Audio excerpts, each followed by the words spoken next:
Hello, my name is Giovanni Jacqueline Juarez, and today I'll be discussing network security as it relates to data communications. So why exactly do we need network security, especially in data communications? Well, for starters, network security prevents cyber attacks from occurring within a network. Secondly, it ensures that business continuity and business operations happen. Then the third point is it helps an organization stay compliant with federal regulations that are put into place to protect user data. And lastly, it helps uphold the trust and reputation of an organization no matter the size. So how do we go about preventing cyber attacks? So the technical approach to network security includes the use of firewalls, intrusion detection and prevention software, virtual private networks, encryption protocols, and role-based access controls. The firewalls operate at the third layer, also known as the network layer of the OSI model, and the fourth layer, also known as the transport layer. Then we have the intrusion detection and prevention software, which operates at the third layer, known as the network layer of the OSI model. Then we move on to the virtual private networks, which operate at both the second layer, also known as data link layer, the fourth layer, known as the transport layer. And then we also have the encryption protocols, which operate at the presentation layer or the sixth layer of the OSI model. And lastly, we have role-based access controls that operate at the seventh layer or the application layer of the OSI model. And together, these build a depth and security that help secure a network properly in different facets. And the way I like to view all these different factors is the same way you'd secure any building, any physical building. So normally a building has doors with locks that prevent intruders from just walking in, and those doors function as almost a firewall. Then we also have guards that are on patrol, on duty, guarding the building, the perimeter, and I like to view those guards as the intrusion detection and prevention software. Then we also have different entries to the building where only people, pre-approved people, can access the building. And those different entries to the building can be viewed as VPN connections. Then we also have locks on the door, the physical locks that keep people out. And I like to view those as the encryption protocols. Then we also have role-based access controls. So I like to view those as physical badges or key fobs that unlock doors for you. And using those metaphors when looking at network security through a technical approach, it helps understand and see how all these factors play together into securing a network. So in recent years, there has been an increase of cyber attacks as well as data breaches.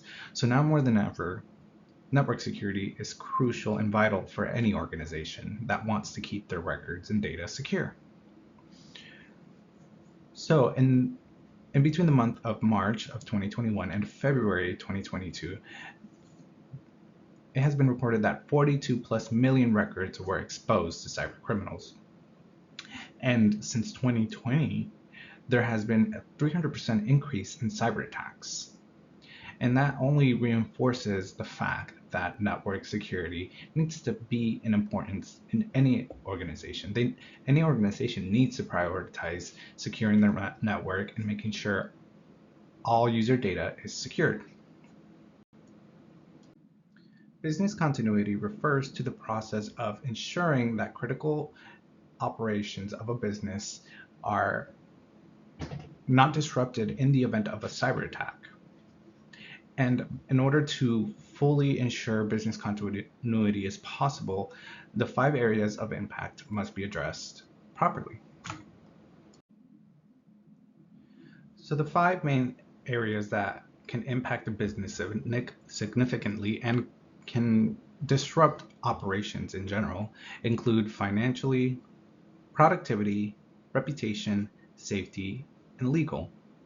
And if a business wants to recover properly from any cyber attack, these 5 areas must be taken into account, addressed, and assessed before and after an attack.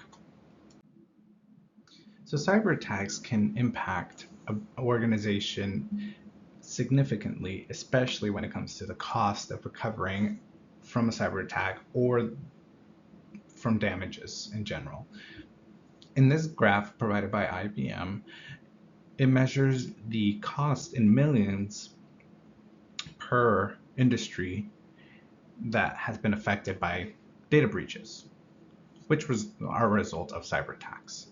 So as we can see in the visual here, in the healthcare industry, experienced a higher cost due to data breaches, and that cost being $10.10 million. And the lowest amount being in the public sector is $1.9 million. And this just goes to show that cyber attacks are very expensive for any organization, no matter the industry. It's anywhere in the millions.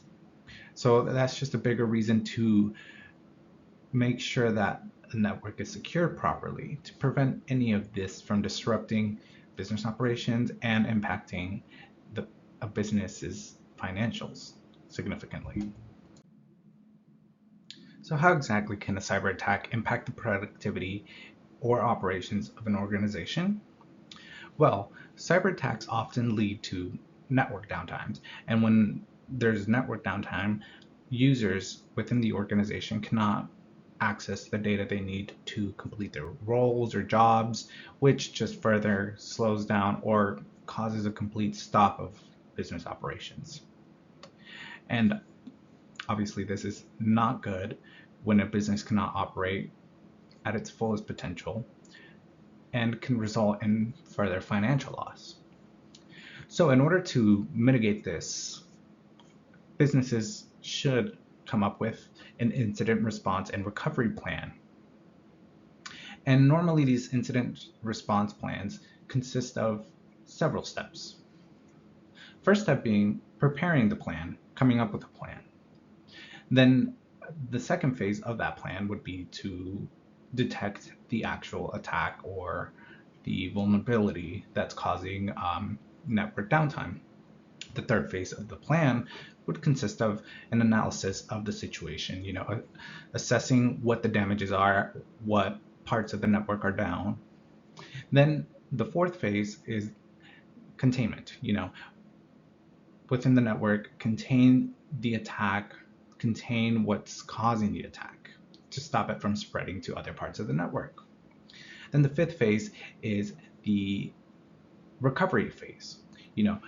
Once you've addressed what the attack was, what areas were impacted, then you go on to recovering those areas, whether that's, the network was down, there was data that users were locked out of, provide access to that data again so users can complete their jobs and business operations can come back to how they were. Then the sixth phase is user responses activity, which normally includes, training and letting the users be aware of what happened so this can be prevented in the future. So when a cyber attack takes place and data is breached within an organization and user data is leaked, somebody has unauthorized access to it, it can significantly impact the reputation of an organization. And normally the loss of reputation typically amounts to 60% of expected data breach costs for a company, as shown here on the visual. And whenever an organization does experience a data breach, typically the general public can often have a negative view of that organization. And if you trusted somebody with the keys to your house and they lost those keys and you don't know what happened to them, you probably wouldn't trust that individual again with your house keys. And the same applies to data and in an organization. You're more likely not to trust an organization with your data if you know that that your data has been breached while in the care of that organization. So cyber attacks can definitely cause a great impact in an organization, because an organization's reputation can also impact its revenue. If people aren't trusting that company anymore, people aren't going to do business with that company, which just further shows how much of an impact cyber attacks can have on an organization. When discussing network security and cyber attacks, many don't consider the negative implications it has on safety for individuals. Now, typically, safety is a top priority in industries such as manufacturing or healthcare. So in the case of healthcare industry relies on being able to access medical records of a patient, and this usually is useful when it comes to, giving medication to a patient. Medical records provide a doctor or nurse with the proper doses, and if they're not able to access that information properly, they could put a patient's health at risk, therefore putting their safety at risk. And in regards to the manufacturing industry, if there were machinery that relied on a network to operate properly and to execute those safety features properly, if the network were to be breached and there was network downtime, this machinery could cause harm to the operator. And as seen here on this graph provided by IBM, looking at cyber attacks across the world, we can see that the manufacturing industry has been a big target for cyber attacks. And the healthcare industry, not so much. Regardless, though, these cyber attacks can cause physical harm to individuals, which just further reinforces the need for network security. So thankfully, the government has regulations in place, as well as legal repercussions for these organizations, and it helps keep these organizations accountable. So what are some of these federal regulations that are put into place, and what are the penalties associated with them? So the first one being the Health Insurance Portability and Accountability Act, also known as HIPAA, was put in place to protect medical records of patients. More specifically, what happens to that data and whether the patient is giving consent to what happens to that data. And the legal ramifications that are associated with breaking this regulation are associated with fines that can range from anywhere from $100 to $1.5 million per violation, depending on the severity.